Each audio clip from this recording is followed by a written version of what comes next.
Bueno chicos, ¿qué tal? ¿Cómo están? Hoy nos toca hacer un repaso de lo que estuvimos viendo. Arrancamos con historia, ya propiamente dicha, con los hechos fácticos que sucedieron, y arrancamos con el contexto político de los años 60-70. Voy a tratar de ser lo más claro y lo más resumido posible.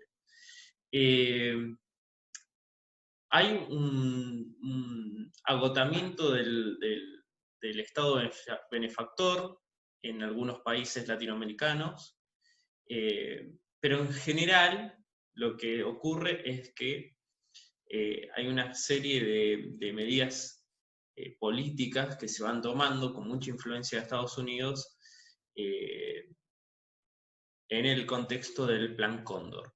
¿Sí? El Plan Cóndor es un plan de Estados Unidos que lo que intenta hacer es apoyar dictaduras en Latinoamérica, ¿sí? Para contrarrestar justamente estas políticas de Estado benefactor.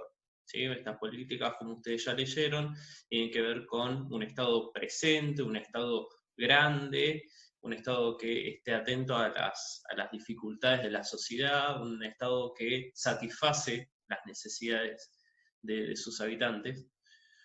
Entonces, como Estados Unidos quiere sostener y ampliar su poder, este tipo de Estado justamente tiende a ser antiimperialista, a Estados Unidos no le conviene. Entonces, lo que va a empezar a hacer es organizar grupos desestabilizadores en los países latinoamericanos para crear dictaduras. Estas dictaduras lo que van a hacer es implantar un nuevo Estado, que va a ser el Estado neoliberal, que va a ser todo lo contrario al Estado benefactor, que va a ser la desindustrialización, el fomento de la individualidad, eh, y esto va a crear crisis económica, desempleo, ¿sí? Como ustedes van a ver en el cuadro, eh, la pobreza se va a ampliar justamente porque hay una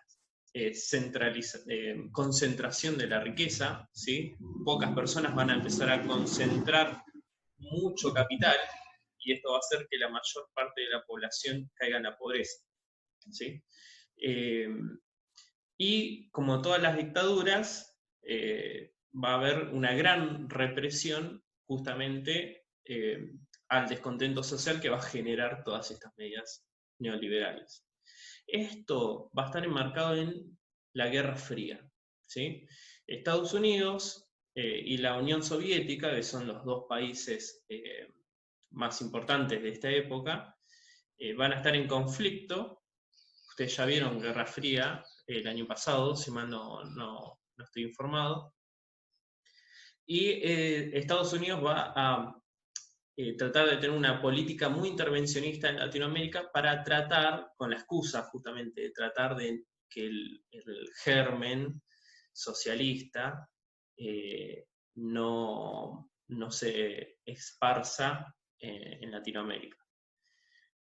Pero ¿qué pasa? Muy cerca de Estados Unidos, en Cuba, se da la revolución, que si mal también no tengo entendido, ustedes ya lo vieron. eh, Esta revolución no comienza siendo socialista, se hace socialista justamente porque Estados Unidos está en contra de la revolución desde el principio, porque Estados Unidos apoyaba a Batista, que era el dictador de Cuba.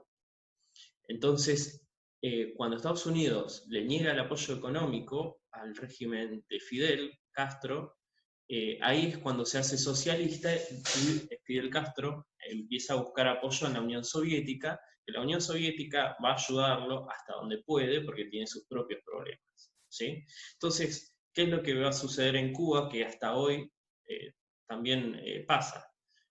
El bloqueo económico. ¿Sí? Estados Unidos le hace un bloqueo económico a Cuba, esto quiere decir que ningún país puede comerciar libremente con los cubanos porque están amenazados con que van a tener sanciones económicas de Estados Unidos.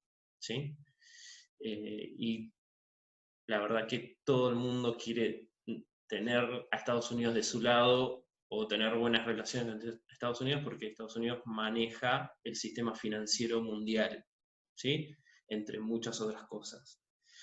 Eh, En el medio de todo esto se da una resistencia en Latinoamérica. Esta resistencia del pueblo latinoamericano tiene que ver con la revolución, ¿sí? Hay como un sentimiento, y más que nada en la juventud de todos los países eh, latinoamericanos, que tiene que ver con una transformación. Lo que se busca eh, es una cuestión más que tiene una raíz filosófica, ¿sí? Esto de buscar un bienestar para toda la sociedad, eh, la equidad, cierta igualdad, en contraposición de lo que es el capitalismo salvaje, ¿no? Este capitalismo monopólico que lo que hace es fomentar el individualismo y la concentración del capital.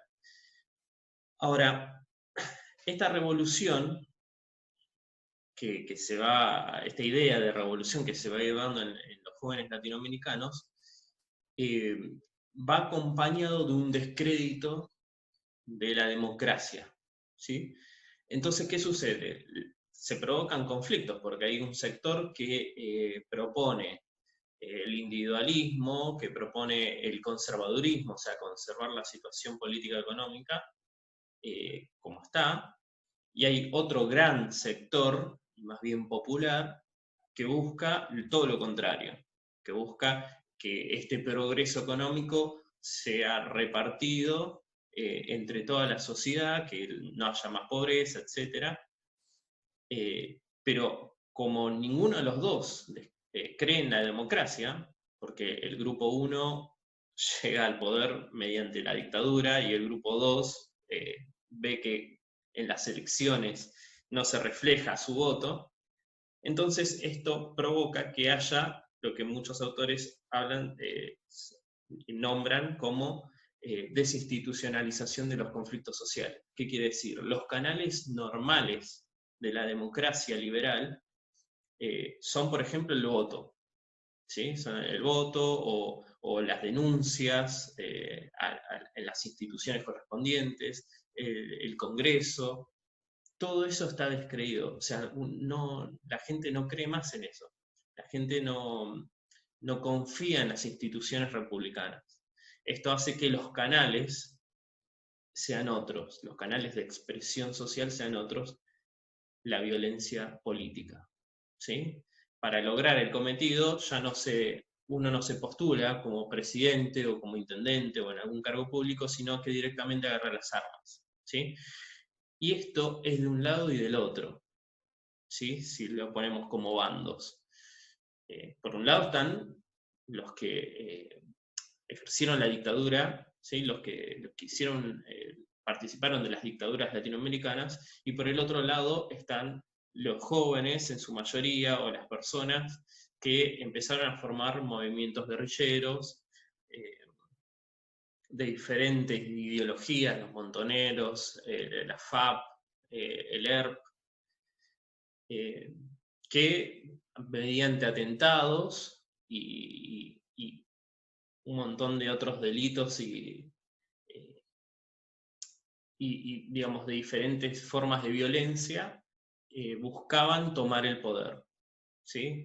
Esto, ¿por qué se da? Justamente por otro concepto muy importante, que es el empate hegemónico. Ni uno ni otro pudieron dominar la escena política con consenso social, ¿sí? Porque ni los que estaban a la cabeza de la dictadura, ni los que participaban en movimientos guerrilleros, pudieron llegar al poder de forma pacífica y mediante los canales institucionales de la democracia liberal, ¿sí? Entonces esto se le llama empate hegemónico. Ningún proyecto político, ni de las guerrillas, ni de las dictaduras, pudieron tener aceptación social, ¿sí? Siempre estuvo muy dividido eso. Se creyó que cuando venía Perón cuando vino Perón en el tercer gobierno, se iba a romper justamente este empate hegemónico, porque la mayor parte de la sociedad estaba de acuerdo con que venga Perón, y porque tenía un buen recuerdo de los años 40-50 de su gobierno, pero lamentablemente estuvo muy poco tiempo, falleció, aparte no era el mismo Perón, ni era la misma Argentina. Eh, y después vino Isabel en su lugar, que también era muy débil políticamente. A todo esto, las guerrillas estaban intensificando su violencia, el Estado, cierta parte del Estado que ya empezaba a ser bastante represor, empezó a eliminar a estas guerrillas de forma bastante cuestionable y bueno, todo decanta en 1976 cuando un pequeño grupo de personas toma el poder e instaura lo que nosotros conocemos como la última dictadura cívico-militar de Argentina, el proceso de reorganización nacional. Así que bueno, espero que haya sido claro. La idea es que ustedes, yo les voy a pasar, les voy a hacer llegar el cuadro que están viendo ahí, eh, lo copian en sus carpetas y hacen anotaciones de lo que estuve diciendo. Dije un montón de cosas, espero no haberlos aburrido mucho. Eh, Así que hagan anotaciones y cualquier cosa me escriben al mail que yo contesto las preguntas, ¿sí? No me manden mails muy tarde, ¿sí? Mándenme a la tarde, a la mañana, ¿sí? Así yo puedo contestar tranquilamente. Así que bueno, que tengan una buena cuarentena, chicos. Un abrazo.